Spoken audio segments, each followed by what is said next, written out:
Saludos, amigos y amigas de La Respuesta. Se pensó, en principio, que la guerra de Ucrania desalojaría la pandemia de su primer lugar como noticia, mala noticia del mundo.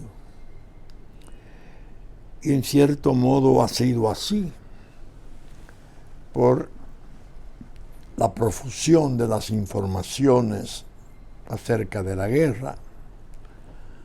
Occidente ha estado en su comunicación social en los topes máximos de sus informaciones y, como siempre se ha dicho, en las guerras la primera víctima es la verdad. Y cuanto mayor sea el alud de informaciones que caen sobre el entendimiento del mundo, mayores serán los riesgos de que se mienta y se deforme la realidad. La pandemia, en cambio, ha conservado su importancia, silenciosa, ya sin el aparato comunicacional con que se difundió en los tiempos primeros del COVID-19. Y ahora vienen unas variantes preocupantes, originadas en China nuevamente. Ahora China como escenario, no como posible lugar, seguro lugar de origen del virus. Habían cerrado 4 ciudades grandes a todo meter, confinamiento absoluto, sin poder sacar un pie a la calle. Pasó de ahí a Shanghái, una ciudad ya de 25 millones de habitantes, y el confinamiento se ha hecho realmente duro y ha habido manifestaciones de inconformidad con el mismo, y en medio de esto aparece Beijing, la posibilidad de ir cerrando Beijing. Los chinos manejando su información, claro está, en forma discrecional, y sus estadísticas. Nadie sabe cuánto puede haber de verdad en cuanto dicen, pero evidentemente está trascendiendo que la última versión de quebranto de la salud ya no es una simple variable del COVID-19. Sabemos todos cómo se supo hacer variable para aumentar su contagio y sus daños. Parece que hay ahora unos ingredientes raros de fiebre hemorrágica y se habla hasta de la posibilidad de que aparezcan rasgos de ébola. En definitiva, las plagas, las pestes, siguen siendo un peligro inmenso para el mundo. Porque no es descaminado ni es insensato entender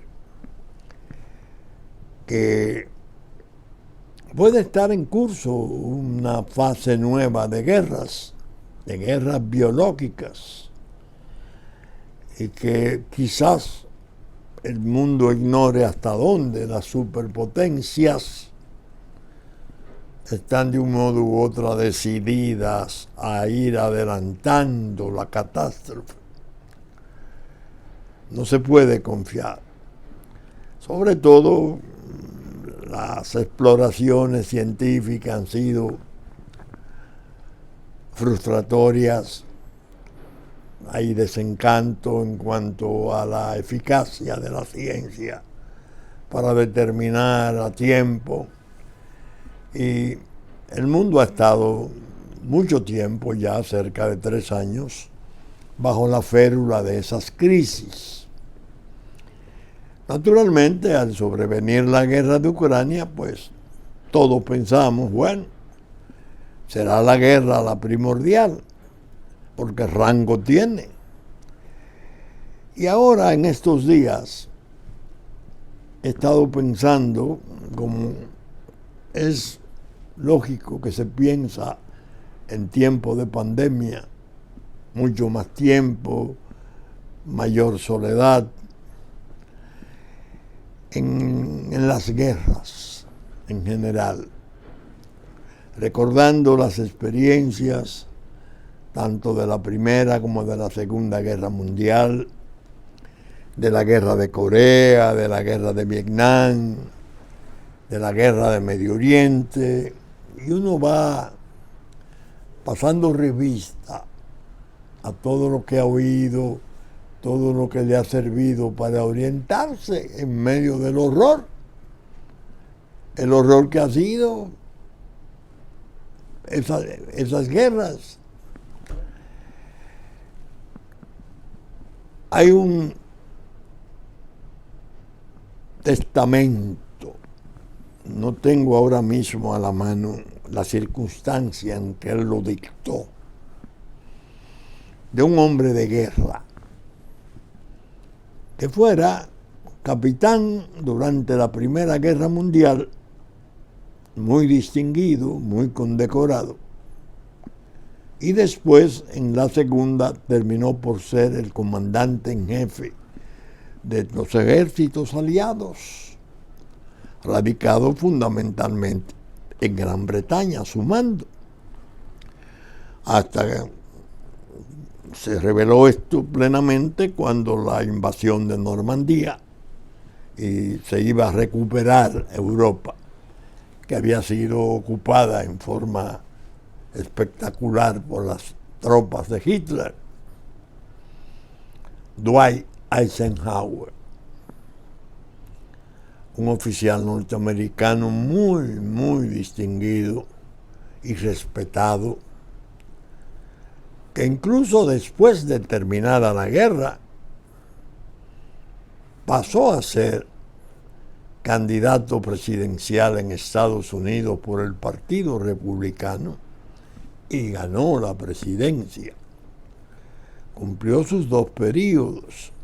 Richard Nixon, creo, sí, era el compañero de fórmula, el vicepresidente de entonces. Comenzó a sentir una serie de problemas intestinales, parece una ileitis, y no fue posible mantener más tiempo al brillante general Dwight Eisenhower en la vida. Antes de morir, hizo una advertencia a su pueblo: cuidarse del complejo industrial militar que es el que hace las guerras. Oiga, venir esa voz desde la guerra,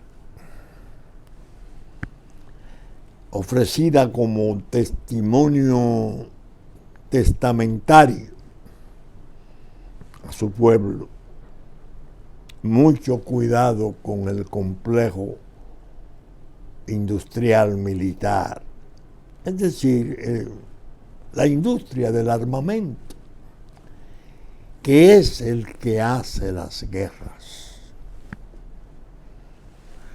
Yo no creo que haya habido un testimonio más certero y más creíble que el de ese señor general de los ejércitos de Estados Unidos y de los aliados durante la Segunda Guerra Mundial. Ahora se presentan en los hechos actuales unas muestras terribles, patentes, de la profundidad, del acierto de esa preocupación de ese hombre notable de Estados Unidos de Norteamérica. La guerra. Ya había mucha información porque eso fue sazonado muchas veces y siempre se vio que la industria del armamento era la que ordinariamente en medio de los conflictos salía mejor librada, la que más vendía, la que más ganaba. Pero vender y ganar con la muerte, la sangre y el sacrificio de los pueblos no es una tarea cualquiera, es un desafío a Dios propiamente. Aquí la muerte va a prevalecer y la guerra va a prevalecer porque a nosotros nos conviene la guerra, porque hacemos trillones y trillones y trillones de beneficios vendiendo el armamento. Uno dice, caramba, pero qué cosa, cómo se ha podido olvidar o perder como de la atención del mundo una relación causa-efecto tan patente, tan patética, entre esas guerras que se están librando y los grandes ganadores de miles, de trillones de dólares y de todas las monedas del mundo, haciendo armas, vendiendo armas, ofreciéndolas no en ventas burdas. En este caso se está viendo cómo acuden las naciones de Occidente a ofrecerla como ayuda generosa, como una contribución humanitaria, los tanques y los misiles y las armas sofisticadas. Y se da una situación tan peligrosa y penosa como la que en esta semana pude apreciar.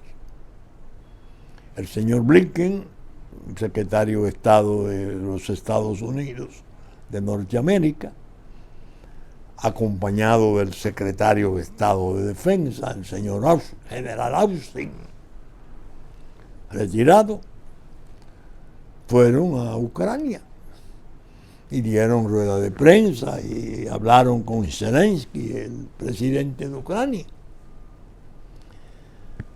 Yo pienso que no volveré a oír un desatino mayor en lo que me pueda quedar de vida que las afirmaciones que hiciera el secretario de Defensa, Austin. Dijo textualmente: si Ucrania recibe la ayuda militar en su debido tiempo, puede ganar la guerra. Puede ganar la guerra Ucrania a Rusia. Dicho por me imagino que debe de ser un oficial muy condecorado, debe ser un distinguido exponente del heroísmo de las guerras últimas. No sé si de Corea, no sé si de Vietnam, pero debe de serlo. Y comparar eso con lo que advirtiera Dwight Eisenhower estremece.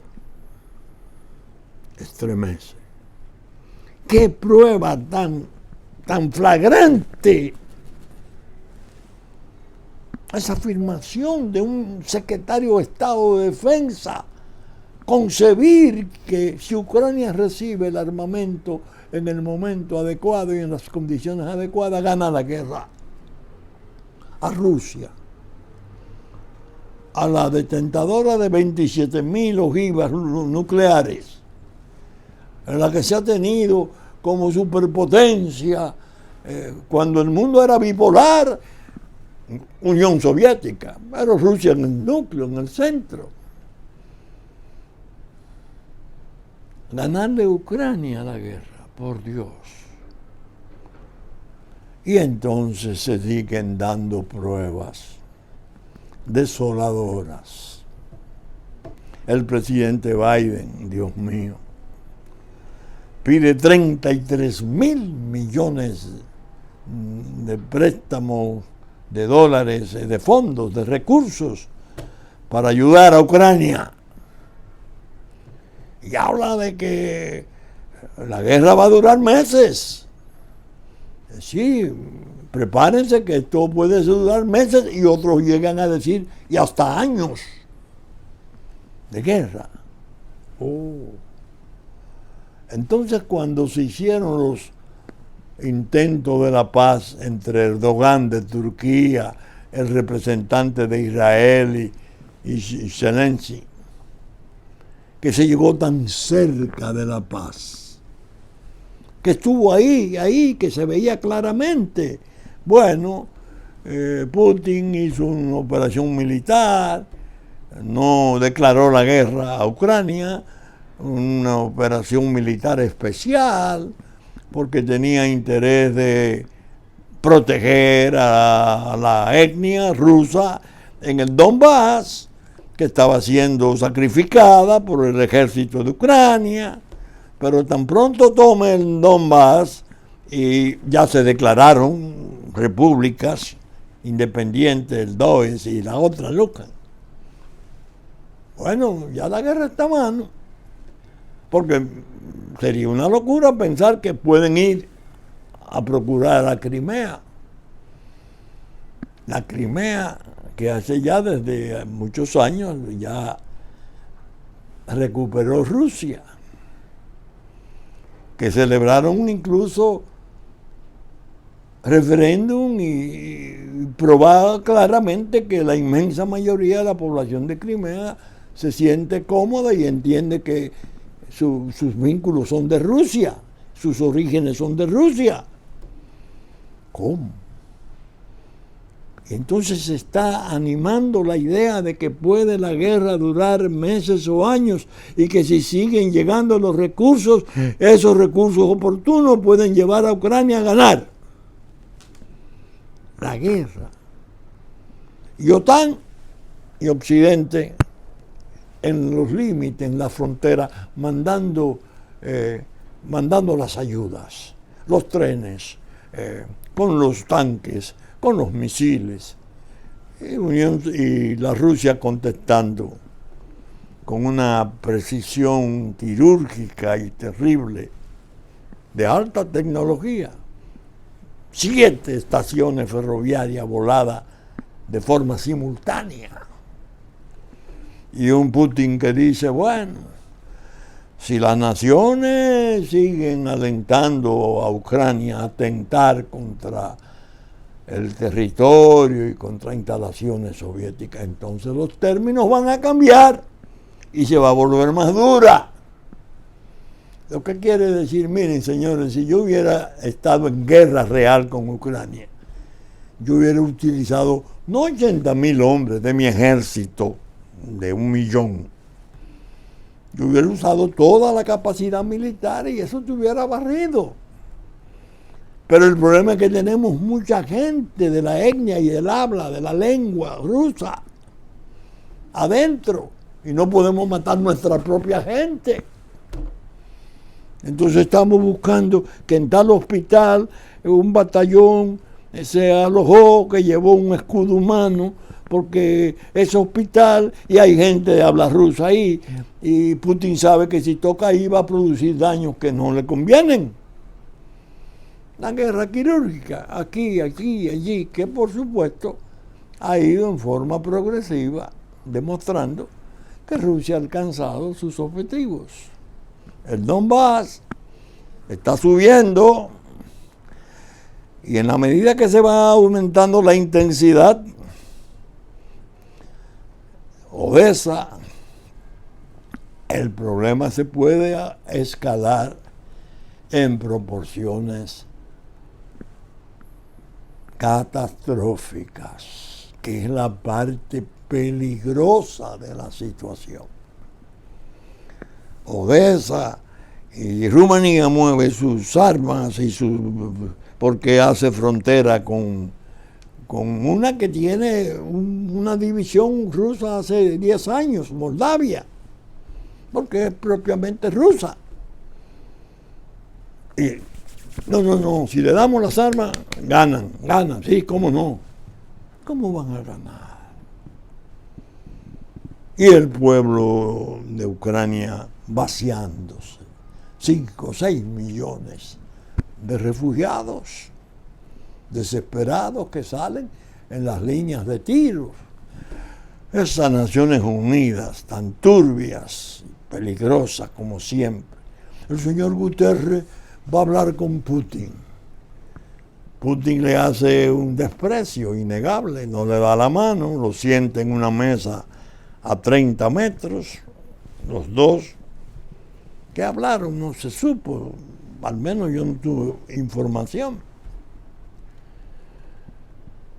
Va para Kiev, va a la capital de Ucrania, a verse con el otro presidente. ¿Qué hace el ruso?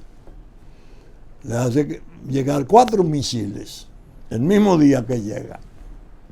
Y hay que salirlo a esconder. Y jugando con esto, ¿qué es lo que pretenden?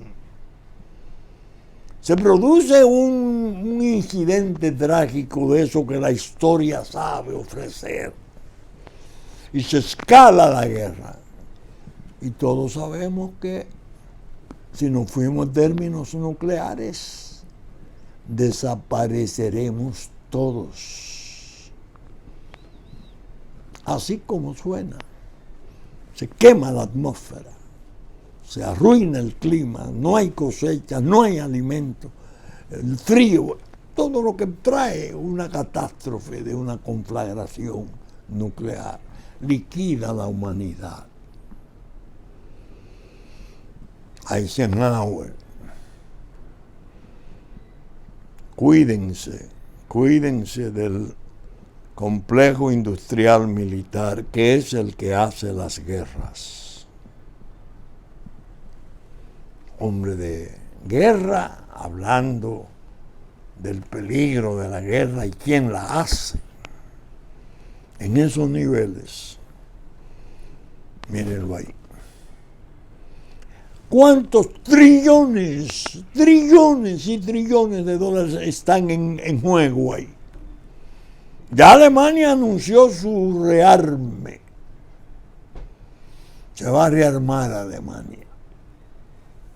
Dios mío. Buen negocio. Rearmarse Alemania. Hay que buscar el armamento. Lo hará Alemania en parte y se lo ofrecerán los grandes productores mundiales del arma. Y esa arma derramándose, cayendo a lugares donde las bombardean, donde liquidan los ferrocarriles. Y el extremismo y el radicalismo que sabemos que es capaz de volar ciudades de millones de habitantes.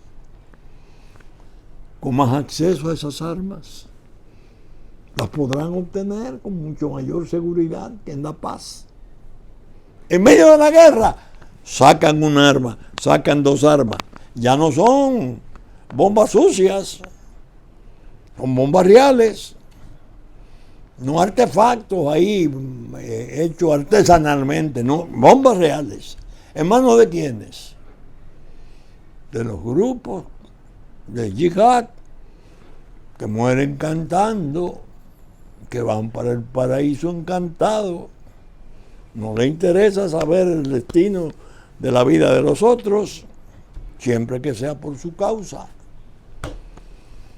Óigame. Bien, termino con ese aspecto del comentario porque realmente me apena hacerlo. Podría decir cosas más fuertes, pero me rehúso a hacerlo para no matar totalmente la esperanza. La esperanza de que estos hombres locos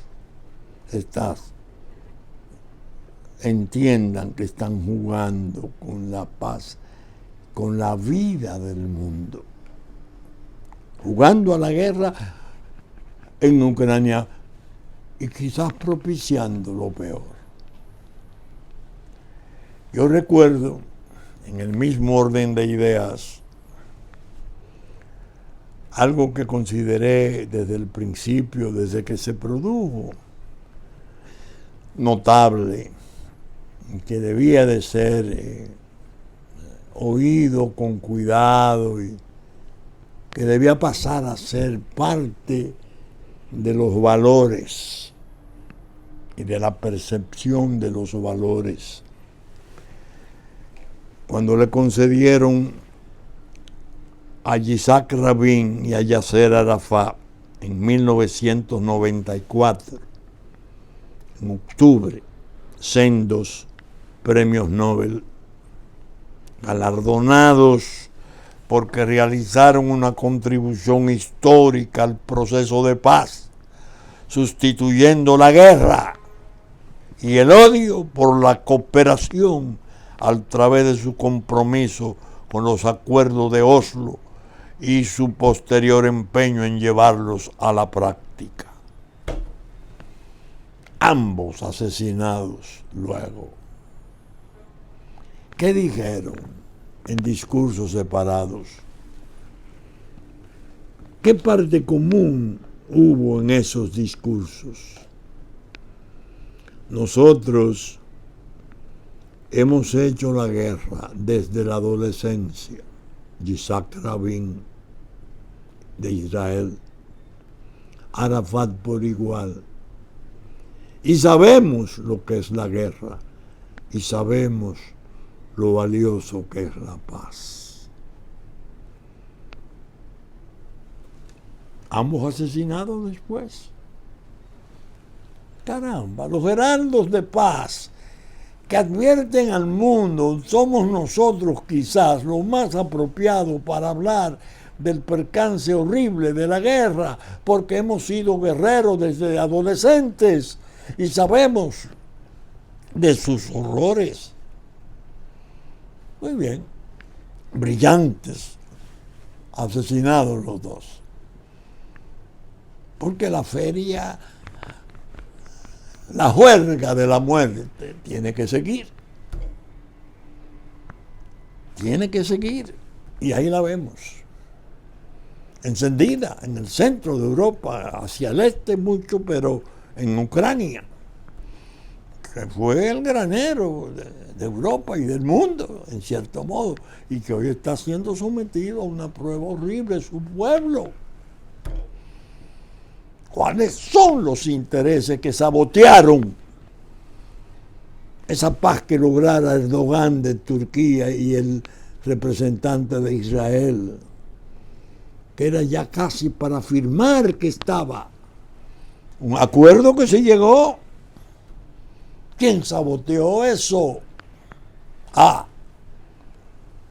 Un general, ahora no recuerdo cuál, o un responsable del Departamento de Defensa que no era el señor Austin.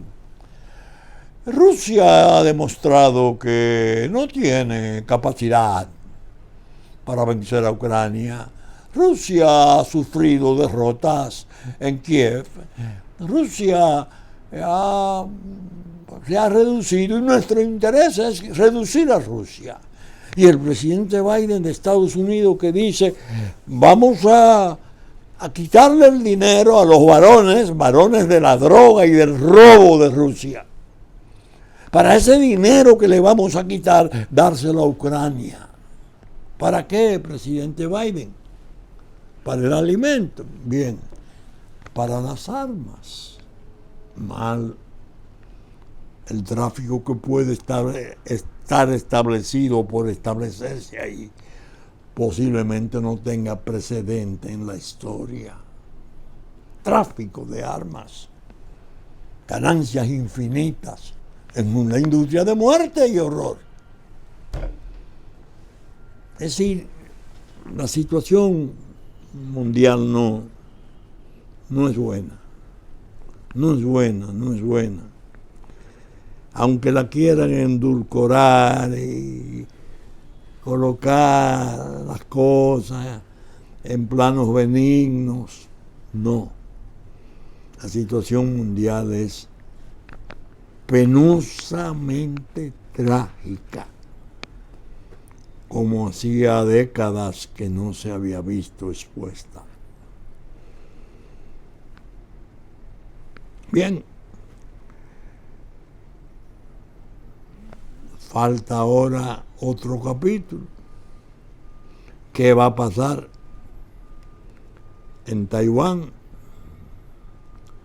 ¿Cuál va a ser la posición de China una vez se aplaque, si es que se aplaca, o se agrave si es que se agrava la situación de Ucrania? La China continental, bajo gobierno del Partido Comunista Chino, frente a Taiwán. ¿Qué va a ocurrir ahí? Con un Japón inquieto y una Corea del Norte desafiante, haciendo desfilar proyectiles con cabezas nucleares ante el público para que vean su gran poder. Ustedes están reconociendo la gravedad de los momentos. En medio de esta situación estamos nosotros en el Caribe. Nosotros afrontando riesgos crecientes, malvados, que se han venido cocinando desde hace mucho tiempo, pero que lograron en los periodos de gobierno de Danilo Medina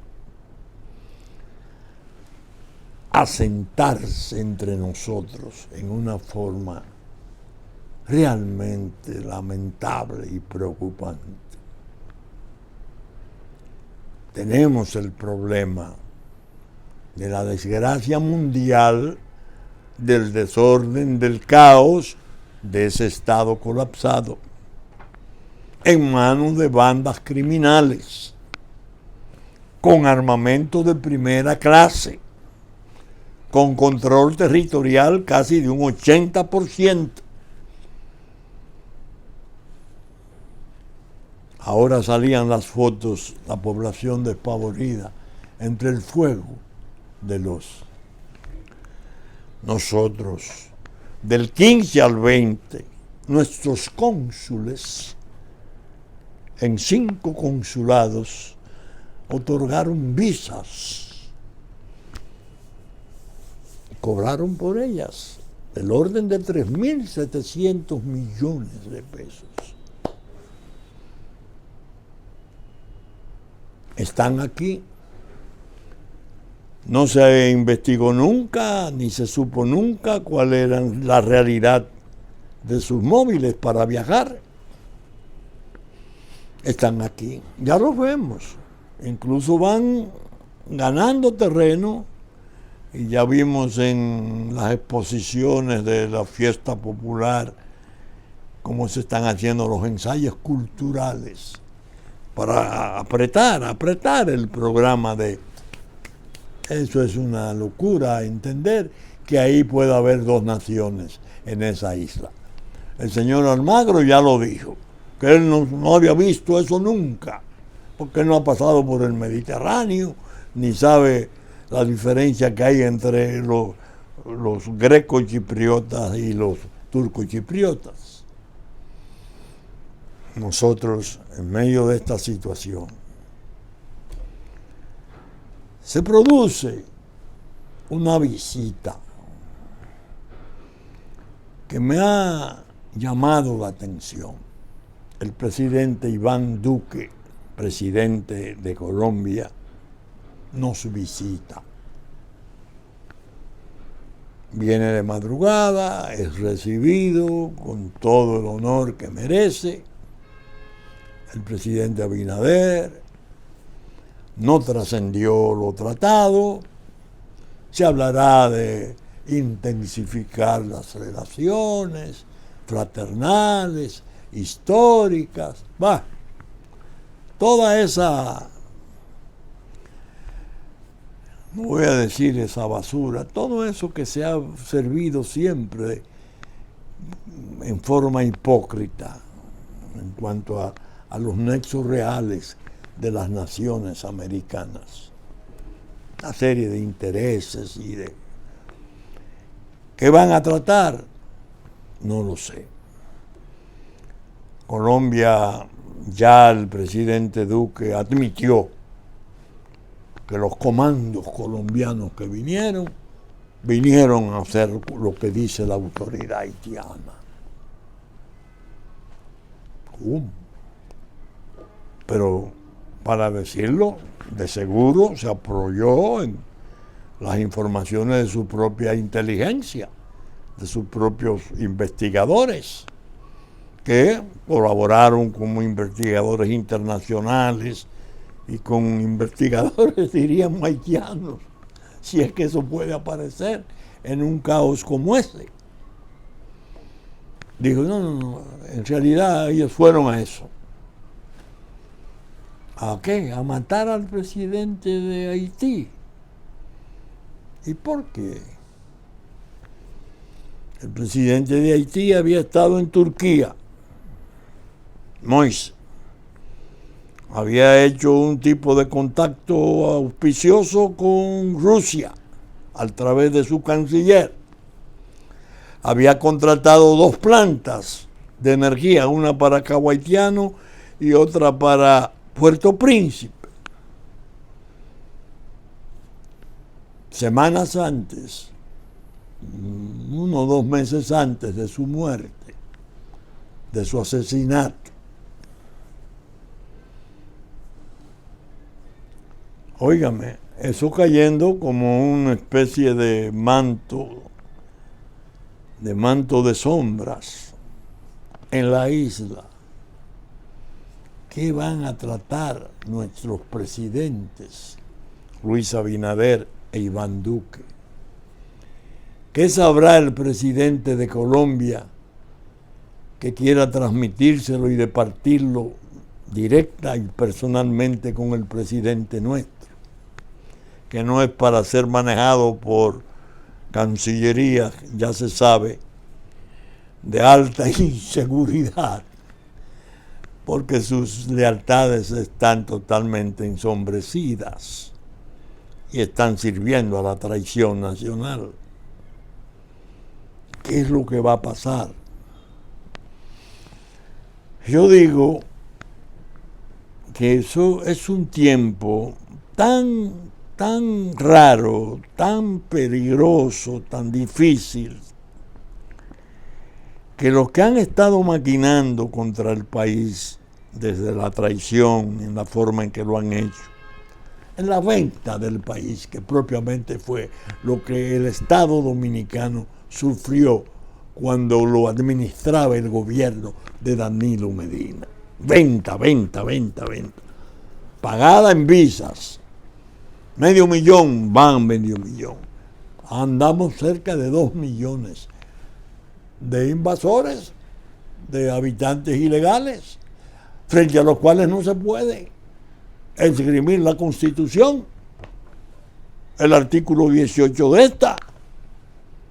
Y hay quien ose ponerle la mano, porque eso es objeto de denuncia internacional y de temblores nacionales, porque hay 8 o 10 caballos de Troya trabajando para la traición. Y el presidente Abinader no advierte que su agenda, que ha sido tan interesante para enfocar los trastornos de nuestra, más que de nuestra independencia, de nuestra subsistencia como Estado, no está siendo seguida lealmente por sus ministros. Hay individuos que están sirviendo agendas que no son propias, son internacionales, están al servicio de la geopolítica traidora. Ojo al Cristo. Dios proveerá la luz y los medios para que se pueda salvar la República Dominicana, pese a las torpezas, a las miopías y a los silencios de muchos de sus hijos. Bien, hay un asunto que yo debí de tratar en primer lugar, porque se dice que esto es obligatorio para los hombres que hacen vida pública. Estuve enfermo. Tuve 2 episodios de vértigo. Uno en la estancia María Virgen, considerablemente preocupante, pero no grave. Y después, cuando parecía todo estabilizado y superado, en Romana, cuando acompañaba a mi hijo Vinicio, a su esposa Bianca, y me fui a pasar 3 días y cambiar el ambiente. El de Romana fue severo, un vértigo que yo no me imaginaba. Ahora me he encontrado con muchos amigos y amigas que me dicen, ay, pero yo lo tuve, ay, pero fulano lo tuvo. Yo no sabía que era tan frecuente, ni menos que era tan impresionante. Entonces, afortunadamente, se ha manejado el asunto con mucha capacidad, mucha comprensión. Los médicos que me trataron, especialmente en el cuadro crítico de Romana, donde cuando me llevaban al hospital, yo no me canso de decir que abría los ojos y veía el carro que se elevaba de un lado y de otro, y como si fuera sobre olas. Digo, ¿y esto qué es? Y dificultades para la marcha, vómitos incluso. Pero debo decir que aproveché el tiempo, porque no perdí en ningún momento el conocimiento. Y tengo de la experiencia cosas gratas que decir. Una que me animó, porque había tenido una especie de crisis de la esperanza en la suerte nuestra. Días antes, cuando vi fotografías y fílmicas de gente con paraguas abierto en el Darío Contreras y unos reportajes que hacía, creo que fue el Listín, demoledores, lloviendo adentro, pero cayendo burros aparejados adentro, como se decía antes. Y se hablaba de que eso había sido objeto de una inversión de 1.700 millones de pesos, hacía apenas 3 años, 4 años. Llegué a Romana, me llevaron al Hospital Central de Central Romana. Da gusto ver eso. Yo, ahí como que me volvió la esperanza. Una organización y una especie de dinámica absolutamente sorprendente. Sus médicos, muy competentes, el doctor Ortiz Contreras, su director, el doctor López, con los demás médicos que me visitaran. Magnífico. Sentí como que me volvía el ánimo y como que no perdí la vergüenza que me dio la condición de dominicano viendo la magnitud del fraude del Darío Contreras.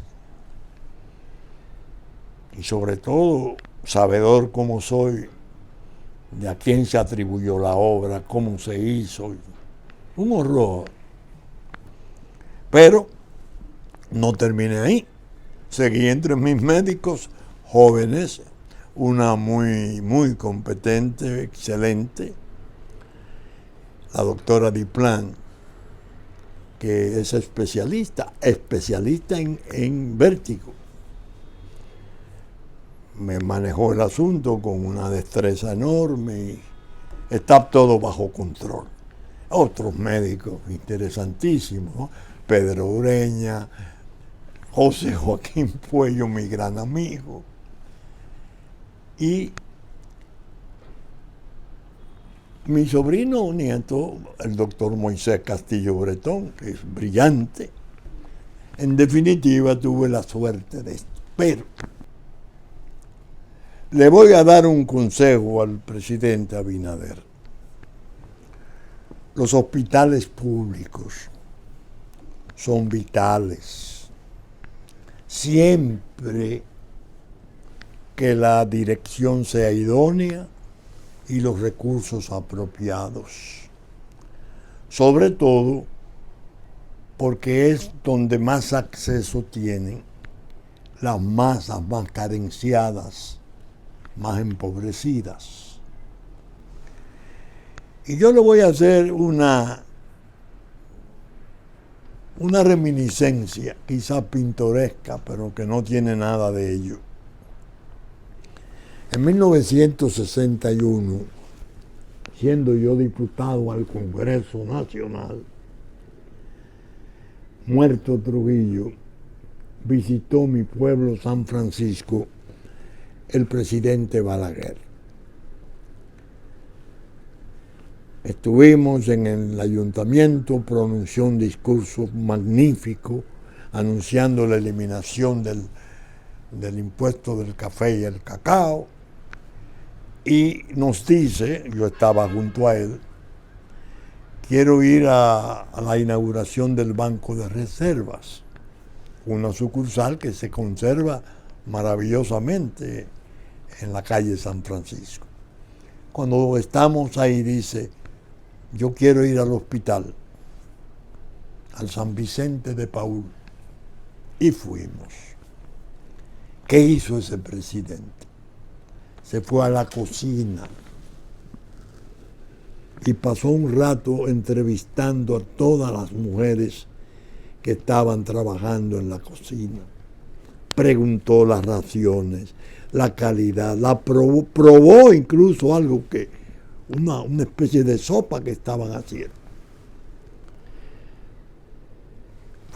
Pidió ver las instalaciones de radiología y un hospital que estaba muy bien equipado entonces, y para asombro de los médicos, cuando él llega a hacer el elogio del equipo de la Siemens alemana. Oh, pero un equipo de primera. Bueno, muy bien.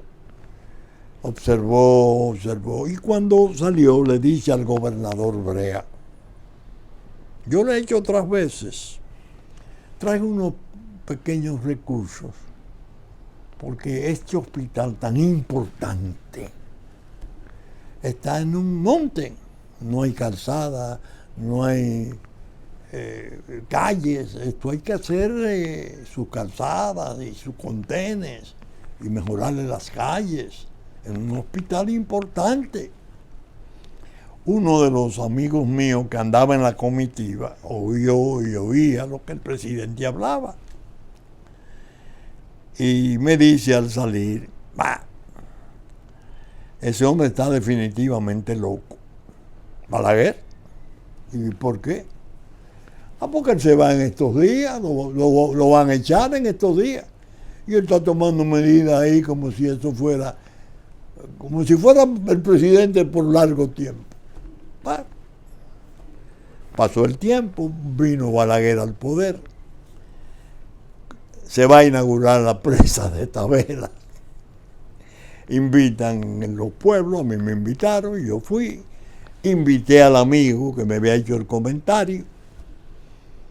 Y cuando estábamos en medio de aquel lago en la montaña, que por primera vez lo veíamos los dominicanos, inmenso, precioso, y ese orador pronunciando un discurso fenomenal, le digo yo al amigo, ¿tú te recuerdas del hombre que le quería poner contenes y calzada al San Vicente de Paúl? Míralo ahí. Bajó la cabeza. Es cierto. Presidente Abinader, por favor, vaya a las cocinas, examine a los directores, pregunte, establezca un sistema de inspección y usted verá que esos hospitales pueden funcionar admirablemente, sin que esto implique descontinuar el apoyo que le puedan dar a la práctica privada, a la medicina, que es tan respetable. El hecho es que en medio de estas cosas yo me puse a pensar, algo bueno debo sacar de esta experiencia. Los médicos. Conocer tantos jóvenes interesantísimos y cómo manejan los mismos que me hicieron las audiometrías. El doctor Soriano, muy interesante, explicando todas las implicaciones del vértigo, la audición. Es decir, nosotros no estamos perdidos, como nos vendieron en el mundo, como un arrabal similar al vecino. Nosotros tenemos muchas cosas valiosas que defender. Y a la cabeza de esa defensa le corresponde ahora constitucionalmente hacerla al presidente Abinader. Le aconsejo, dele calor a la salud pública. Ingrese, vaya, de sorpresa, incluso. Esas son visitas sorpresas estupendas. Quizás tengan, seguramente mucho más eficaces y explicables que las llamadas visitas sorpresas aquellas, que todos sabemos que no hay un papelito ni un disco duro que explique y justifique la aplicación de 41,000 millones de pesos. No tengo que decir de qué tiempo o en qué tiempo ocurrió esa aberración. Lo cierto es que quería cumplir con el deber de decirle que estuve enfermo con mis 91, pero el vértigo se ha refugiado en un problema del oído. Todo el resto admirablemente controlado y claro, esperando lo que hay que esperar, la hora de todos, que solo el Señor la puede determinar. Aunque yo estoy en medio de una pérdida muy dolorosa, que me ha llevado a decirle a los hijos, escriban ustedes el epitafio, yo se lo confiero a doña Sogela. El mío lo tengo en el corazón. Nada será igual sin ti, amada mía. Aguárdame, que ya voy a descansar. Bien, saben ustedes que estamos saliendo por Supercanal 3 del cable, 33 televisión abierta, YouTube, a las 11 de la mañana de domingo. Que asimismo Teleimpacto canales 22 y 52 de After, mediodía de domingo, 9 de la noche de domingo, 7 de la mañana de domingo, 8 de la noche, de lunes, 8 de la noche de lunes. Por YouTube a partir del mediodía el domingo. Con la gracia de Dios, espero estar con ustedes el próximo fin de semana con la entrega de una nueva respuesta. Muchas gracias y hasta entonces.